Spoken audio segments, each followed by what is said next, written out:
encontrado cerca de una ciudad llamada Magnesia, unas piedritas que atraían objetos metálicos parientes del hierro, es decir, atraían otras palabras del hierro. De ahí proviene la palabra magnetismo. Pero nunca entendieron y nunca pudieron averiguar cuál era la causa de esa propiedad de los materiales. En consecuencia, recién a principios de 1800, se empezó a conocer qué era lo que producía el magnetismo. Obviamente el magnetismo está presente en todo, ¿verdad? Absolutamente. Queremos utilizar nuestra tarjeta para sacar de un cajero, es a través de fenómenos magnéticos. Queremos cargar, queremos de alguna manera entrar a la habitación de un hotel, también la tarjeta es a través de fenómenos magnéticos. El teléfono utiliza fenómenos magnéticos. Voy a admitir a las últimas 3 personas, las otras no los admito. A ver, Barrios y Poma. Barrio ya está. Poma.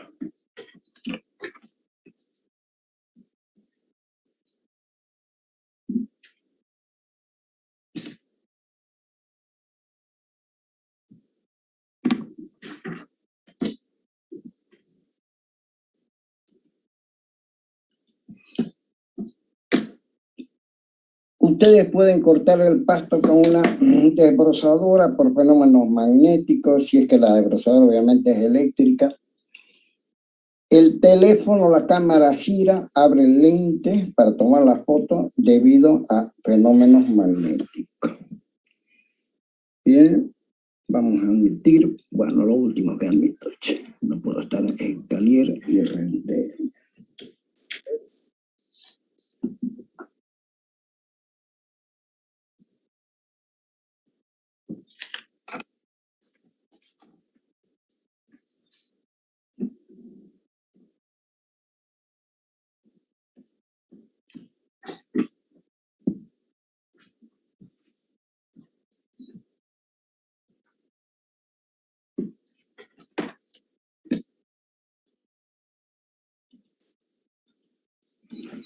Pueden escuchar música, pueden imprimir un documento, porque hay un motor eléctrico que gira para imprimir un documento y obviamente es a través de fenómenos magnéticos.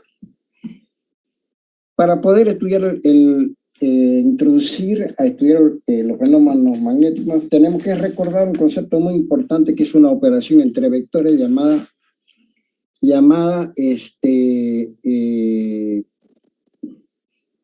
producto vectorial.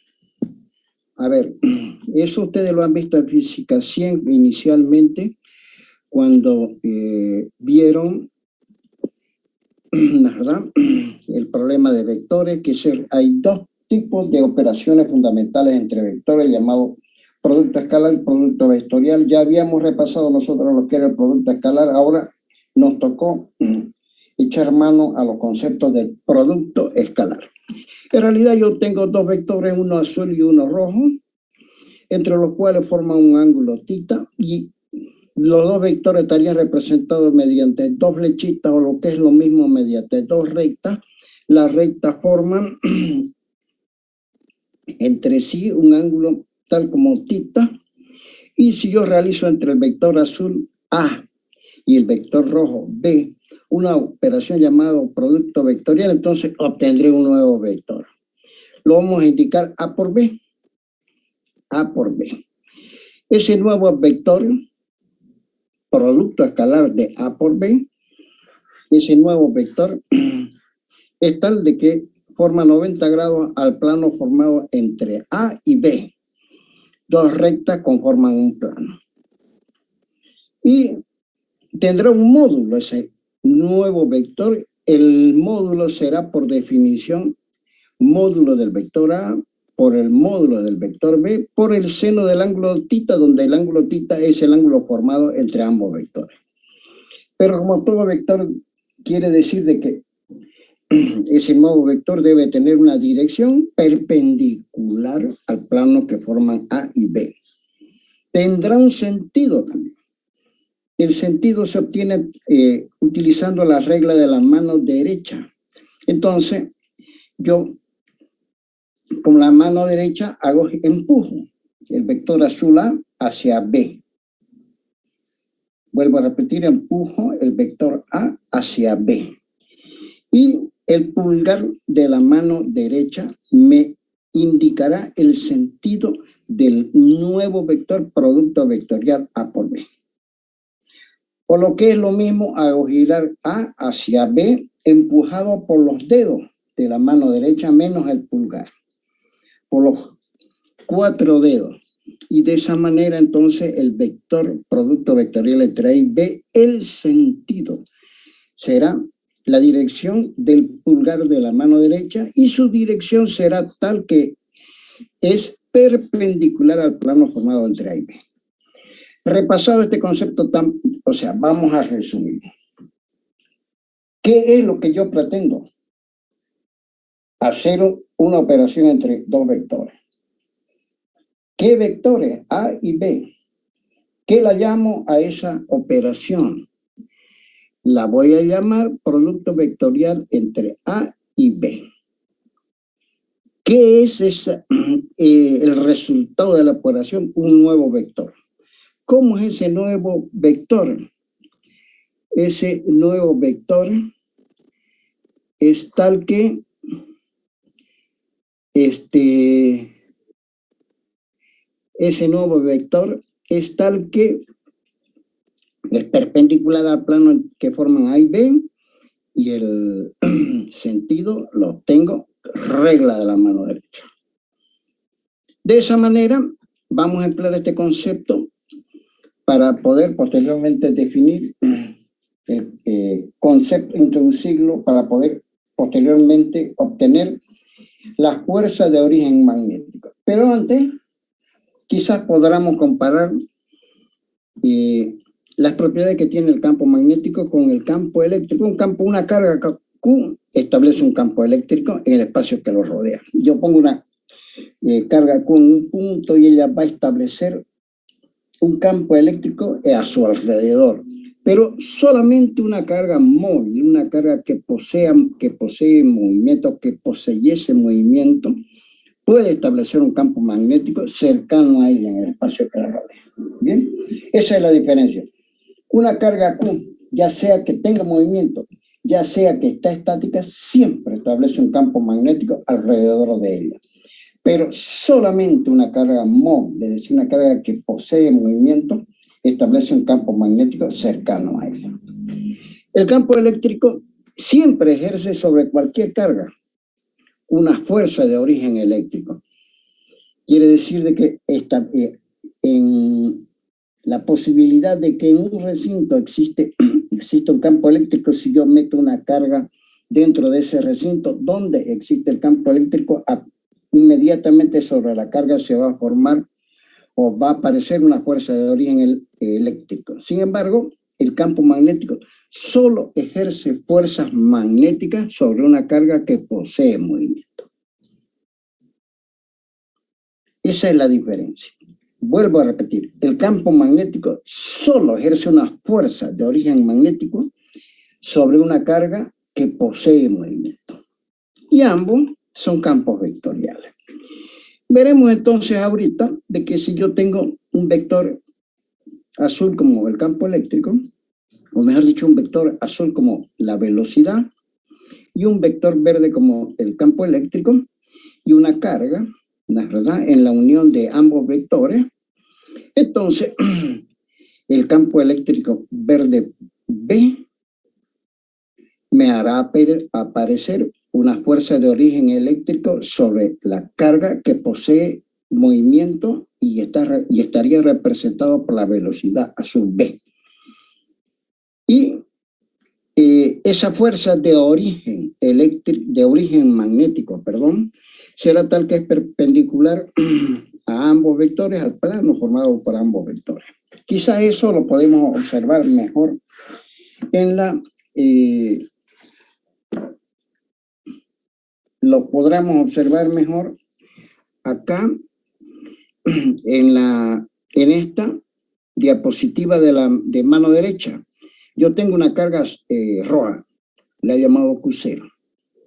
Pero esa carga roja no está estática, posee movimiento. Ese movimiento lo represento mediante el vector celeste B, la velocidad que posee la carga Q sub 0.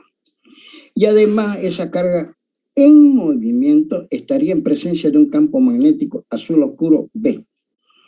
Ambas, la velocidad que posee la carga y el campo eléctrico B, formarían un ángulo θ, ambos vectores.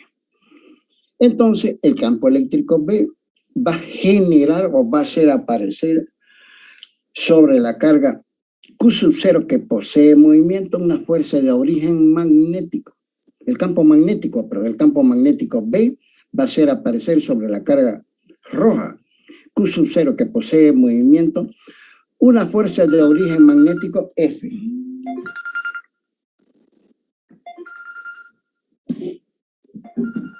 ¿De acuerdo? De tal forma que F va a ser perpendicular al plano formado entre la velocidad y el campo magnético, y cuyo sentido lo voy a obtener a través de la regla de la mano derecha, haciendo girar B o empujando la velocidad respecto del campo magnético con los dedos de la mano derecha, y obviamente, ¿no es verdad? En este caso particular, el vector fuerza tendrá el sentido de abajo hacia arriba. Bien, que es lo que indica el pulgar de la mano derecha.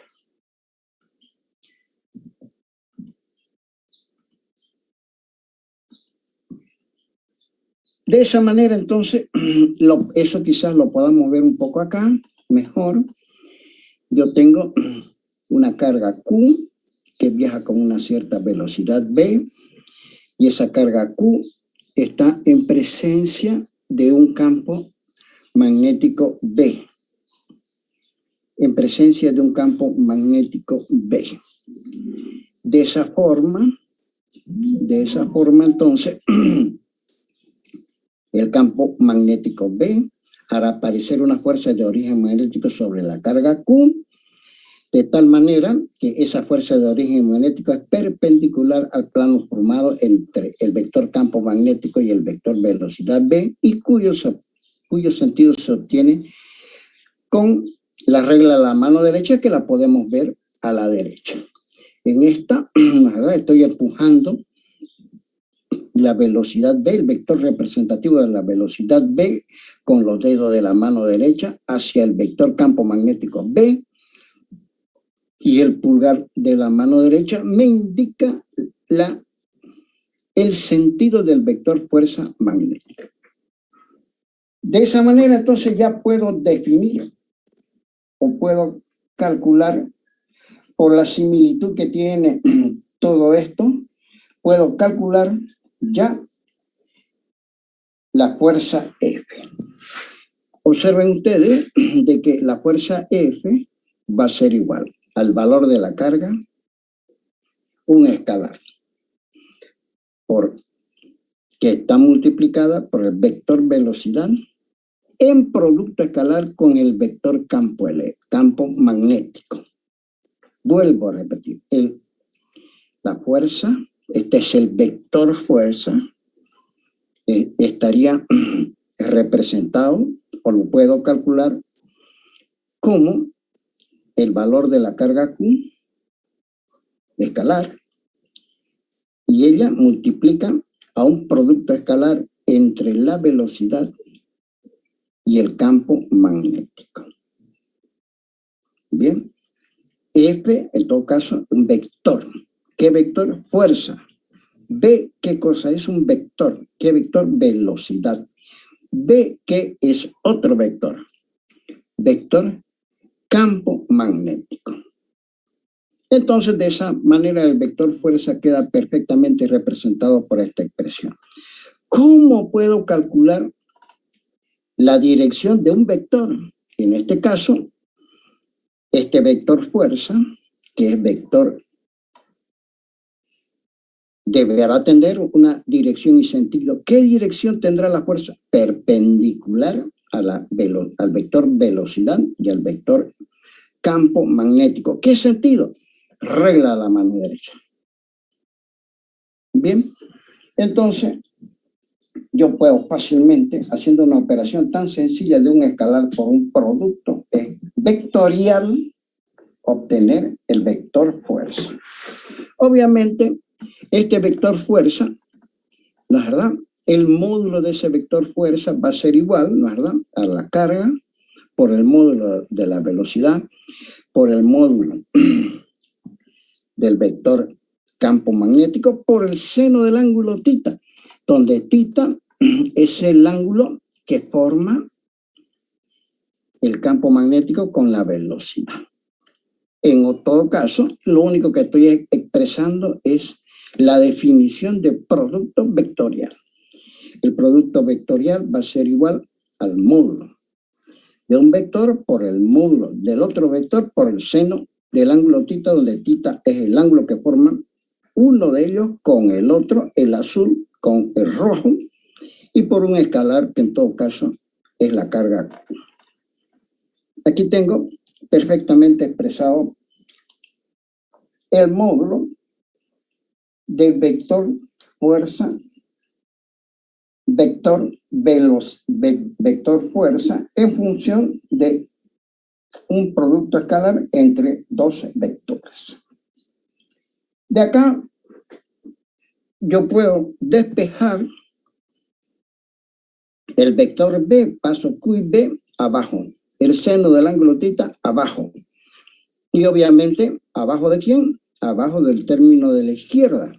Entonces me va a quedar que B, que es el módulo del vector campo magnético, va a ser F sobre Q por B seno del ángulo θ. Y para obtener las unidades, reemplazo a las unidades de fuerza. Las unidades de fuerza son los newton. Las unidades de Q, metros sobre segundo. Seno no tiene unidades. Entonces, van a ser newton, coulomb, paso a dividir los segundos al coulomb, por metro. Pero un coulomb, pedacito infinitesimal, lo sumo todo. Y voy a obtener el flujo total phi como la integral entre el producto escalar entre el vector campo magnético y el vector diferencial área, cuyo módulo es B, módulo del vector campo magnético por el módulo del área por el coseno del ángulo θ formado entre ambos vectores. Es un escalar, ¿de acuerdo? Ahora bien, si B es uniforme es como los militares, ¿no? Visten, o como las personas que trabajan en la industria petrolera. Todos visten un uniforme. Yo de lejos no puedo saber quién es. Todos tienen el mismo uniforme. Uniforme quiere decir que no varía ni en dirección ni en sentido. Bien, no varía ni en dirección ni en sentido ni en módulo. Un vector B, en todo caso, será uniforme si es que no tiene posibilidades de variar ni en dirección, ni en sentido, ¿no es verdad? Y tampoco puede variar, ¿no es verdad?, en módulo. Siempre permanece exactamente lo mismo. Entonces, si B fuese uniforme y además B fuese perpendicular a la superficie, si fuese perpendicular B a la superficie, en todo caso el ángulo θ tendría un valor tal como 0. ¿No es verdad? Dado que S es perpendicular a la superficie y θ también es perpendicular a la superficie, ambos formarían un ángulo tal como 0. En todo caso, el coseno de 0 grados es 1, y si B es uniforme puede salir de esta operación fuera la integral. Es constante. Y me va a quedar la integral del diferencial de área, que es el área, y efectuado el producto escalar, me va a quedar B por A por el coseno de 0, que como coseno de 0 grados es 1, me va a quedar B por A. Es este caso, donde A y B son paralelos, dado que B es permanente, es uniforme, fíjense que no varía ni en dirección ni en sentido, y siempre tiene el mismo módulo en cada pedazo de la superficie. Entonces, el ángulo que forman A y B es 0, y en ese caso, entonces, el flujo va a ser directamente obtenido multiplicando el módulo del vector A por el módulo del vector B. Ese es un caso. El otro caso es aquel en que B es uniforme, pero es paralelo a la superficie. Paralelo a la superficie. ¿No es verdad? Entonces, el vector campo vectorial B forma 90 grados porque es paralelo a la superficie con el vector perpendicular a la superficie, que es A. Pero el coseno de 90 grados es 0. El flujo será 0. El flujo es nulo. ¿Ya? Quiere decir que en el caso de que el campo magnético sea siempre paralelo a la superficie, el flujo siempre será 0. ¿De acuerdo? Moscoso está jugando con un bebé. Desactive su teléfono, Moscoso. Hay otro más. Ahorita lo voy a encontrar.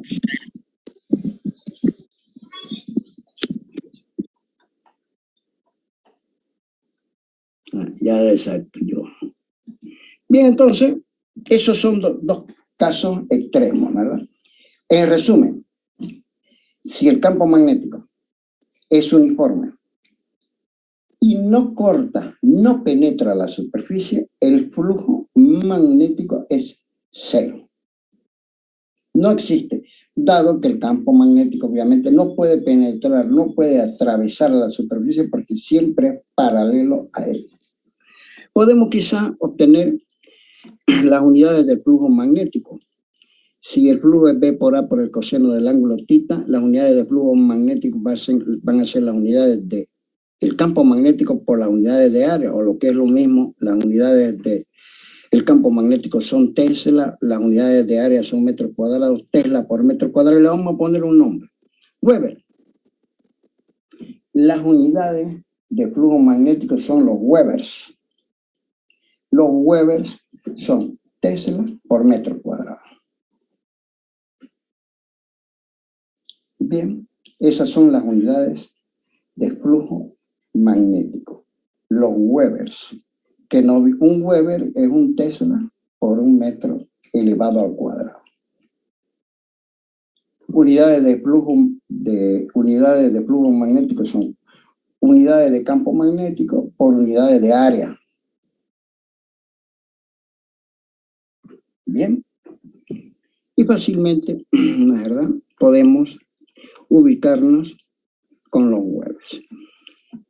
Vamos a ver entonces si yo hago circular una corriente por un cable o por un conductor.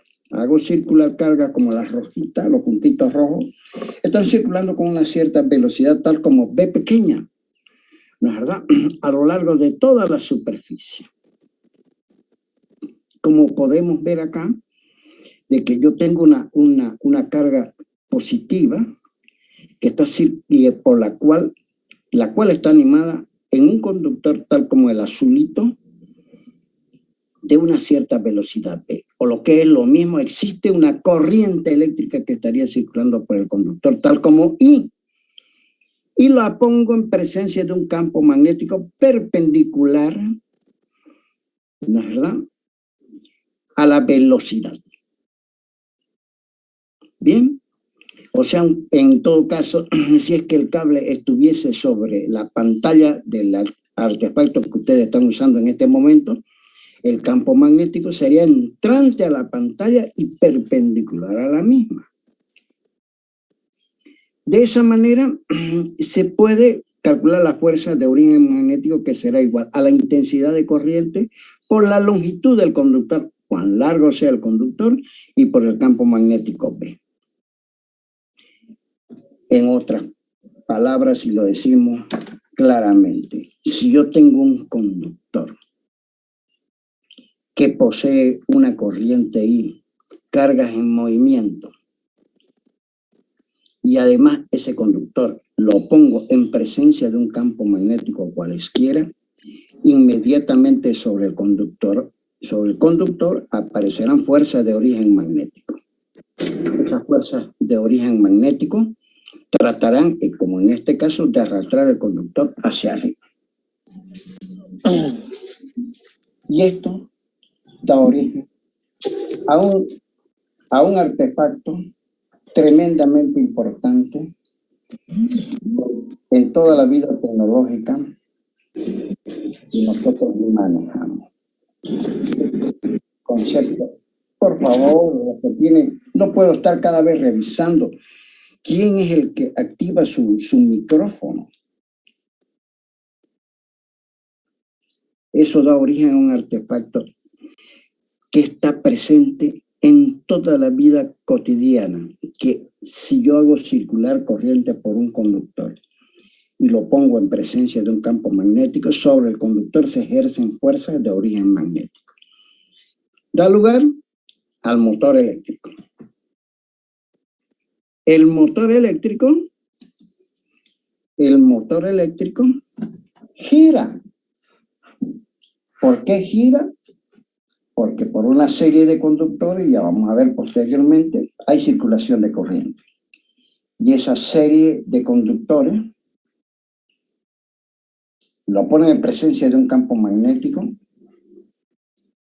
y entonces se generan pares de fuerzas que hacen girar a esos conductores. El motor eléctrico gira. ¿Qué sería de nuestra vida sin el motor eléctrico?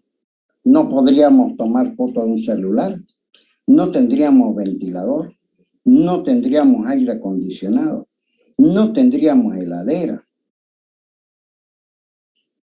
no tendríamos el levantavidrio de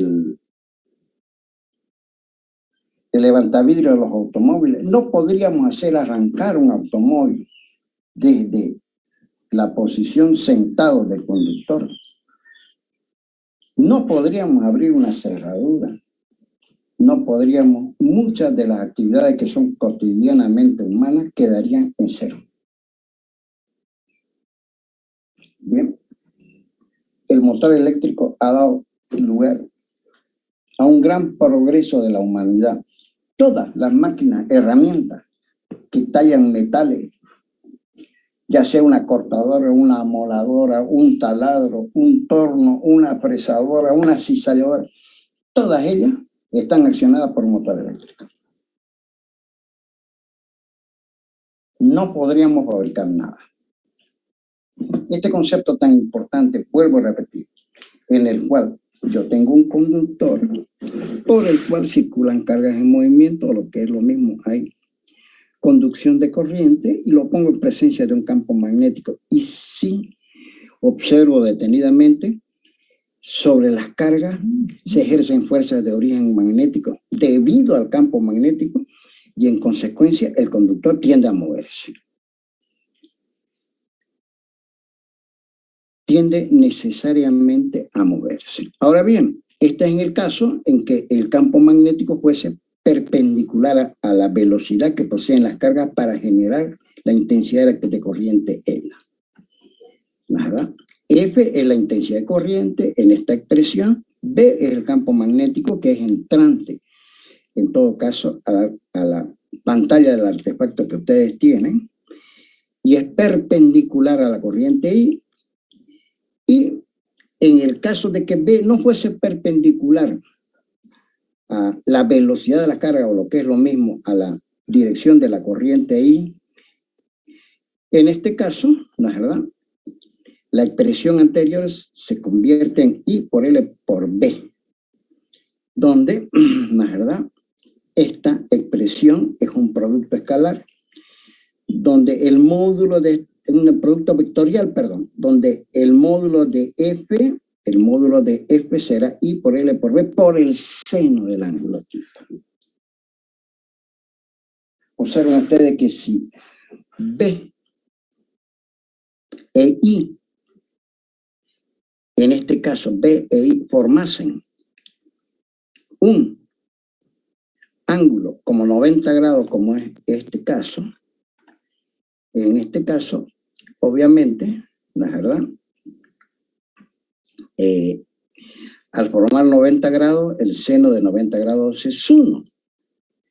Y me va a quedar ILB. Lo mismo que acá. ILB. Bien. Nada más por ahora, chicos. Nada más. Les agradezco infinitamente. No quiero molestarlos más ni avanzar más porque sé de que ustedes están sumamente atareados repasando la materia para el viernes que viene. Pero ya hemos entrado en magnetismo. Calculo yo que la primera, máximo la segunda semana, nos hemos atrasado una semana del mes de diciembre. Estaremos ya casi concluyendo la materia y creo yo que vamos a concluir con los exámenes en el mes de diciembre. Espero poderlos corregir antes del 24, antes del 31 y darle la nota para que ustedes... Sí, que mínimo. No, le voy a tomar lista también. Voy a, pero solamente los que admití en primera instancia que están presentes. Todos aquellos los he admitido por gentileza, a todos aquellos que entraron tarde. No es procedente que no escuchen la clase, pero a ellos no les voy a poner presente por entrar tarde. Yo entré tarde. No puede ser que después de una hora pretendan entrar. Más aún voy a decirle, invito cordialmente a aquellos que no han asistido a clases, aquellos que no han asistido más que una, dos o tres clases, si desean pueden ir al examen como ensayo. No se lo voy a corregir. Solamente le voy a corregir el examen a aquellos que han participado en el trabajo que significa llevar una materia. ¿Bien? Así que me da lo mismo que una persona que no asistió, vaya o no vaya al examen, porque si no asistió, yo tengo la lista, hemos dado hasta ahorita 9 clases, esta es la 9ª, y hay algunos que no han asistido más que una, 2 o 3 clases. A eso, si quieren, irán al examen, pero obviamente no se lo voy a correr. Bien, nos quedarían máximo unas 4 clases, chicos. Máximo. Entonces les agradezco mucho. Nos vemos el próximo viernes. Voy a estar media hora antes del examen porque... Ingeniero, disculpe. Ingeniero, buenas tardes. Ingeniero, ¿el examen va a ser este viernes o el otro viernes? Perdón, creo no lo escuchó. Este viernes. Este viernes, ¿no?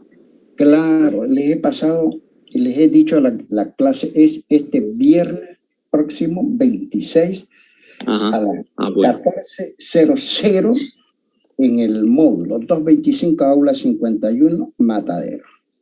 Disculpe, ¿a quién les dijo que no le iba a revisar los exámenes que se me cortó? A todos aquellos que no vinieron a clase. Ah, ya. Todos aquellos el que vino a clase, hasta le voy a ayudar. Digamos, y si en el segundo examen tiene 48, 51 lo voy a poner. ¿Se da cuenta? Pero no puedo premiar a los que aparecen solo a los exámenes. Es improcedente. Las reglas de la Gabriel dicen que el 65% debe haber de presencia de una persona para que se le tome un examen. Si no viene, a ver, ustedes trabajen, búsquense un trabajo y no vayan. Del mes no vayan más que 2 o 3 días. El empleador a patada lo saca. Entonces, si quieren, dan el examen, pero no se lo voy a correr. Porque yo les había advertido y les había pasado en las recomendaciones y todo. Bien. Bueno, chicos, el que Listo, vino ingeniero.